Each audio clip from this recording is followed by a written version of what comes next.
নমস্কাৰ বন্ধু-বান্ধৱীসকল সকলোকে আমাৰ চেনেলটোলৈ স্বাগতম জনাইছো। আগন্তুক পৰীক্ষাসমূহৰ সুবিধাৰ্থে আমি কিছু প্ৰশ্ন উত্তৰ লৈ আহিছো। ভিডিঅ'টো আৰম্ভ কৰাৰ আগতে লাইক এটা কৰি দিবা আৰু যিসকলে সাবস্ক্ৰাইব কৰা নাই তেওঁলোকে সাবস্ক্ৰাইব কৰি থবা যাতে আহি থকা ভিডিঅ'সমূহ তোমালোকে পোনপ্ৰথমে পাব পাৰা। এতিয়া আগবাঢ়িছো আজিৰ প্ৰশ্ন উত্তৰ শিতানলৈ। প্ৰথম প্ৰশ্ন, কেতিয়া আৰু কাৰ কাৰ মাজত তৰা আইনৰ যুদ্ধ সংঘটিত হৈছিল?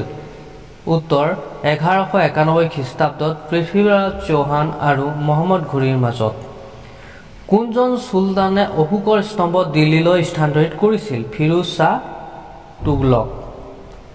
দাহ বংশৰ চুলতানসকলে ভাৰতৰ ক'ত ৰাজধানী স্থাপন কৰিছিল? দিল্লীত। খিলিজী বংশৰ প্ৰথম চুলতানজনৰ নাম কি আছিল? জালালুদ্দিন খিলিজী। আলাউদ্দিন খিলিজীৰ ৰাজত্বকালত দিল্লী ভ্ৰমণ কৰা আফ্ৰিকীয় ভ্ৰমণকাৰীজনৰ নাম কি আছিল? Ibn Battuta. তুগলক বংশৰ প্ৰতিষ্ঠাপক কোন আছিল? গিয়াছুদ্দিন তুগলক। গিয়াছুদ্দিন তুগলকৰ উত্তৰাধিকাৰী কোন আছিল? মহম্মদ বিন তুগলক। দিল্লীৰ প্ৰথমজন আফগান চুলতান বুলি কাক কোৱা হয়? বাহলাল লোদী। আগ্ৰাৰ ওচৰৰ কোনখন ঠাই সিকন্দৰ লোদীৰ নামেৰে নামকৰণ কৰা হয়? সিকন্দৰাবাদ। ব্ৰিটিছ ইষ্ট ইণ্ডিয়া কোম্পানীয়ে তেওঁলোকৰ প্ৰথম বাণিজ্যিক কেন্দ্ৰ ক'ত স্থাপন কৰিছিল? চুৰাট, গুজৰাটৰ চুৰাটত।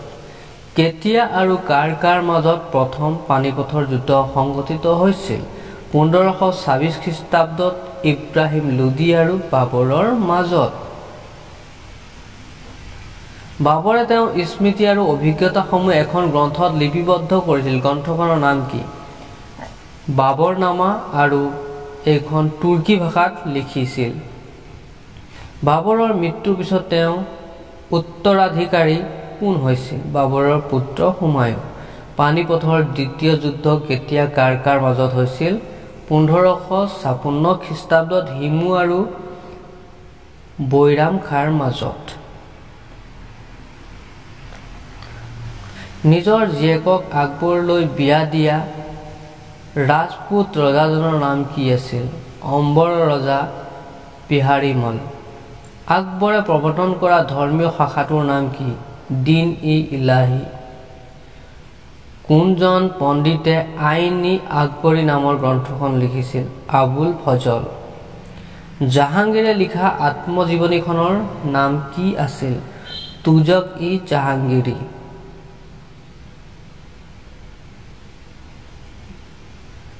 (2022) চনত টি-20 মহিলা বিশ্বকাপ বিজয়ী দলৰ অধিনায়ক কোন?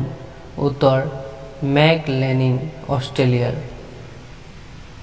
ম্যানমাৰৰ প্ৰথম অসামৰিক ৰাষ্ট্ৰপতি কোন? হটিন কিয়াও।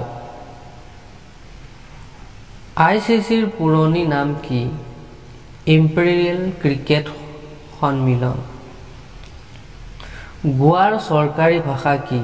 উত্তৰ কংকণী।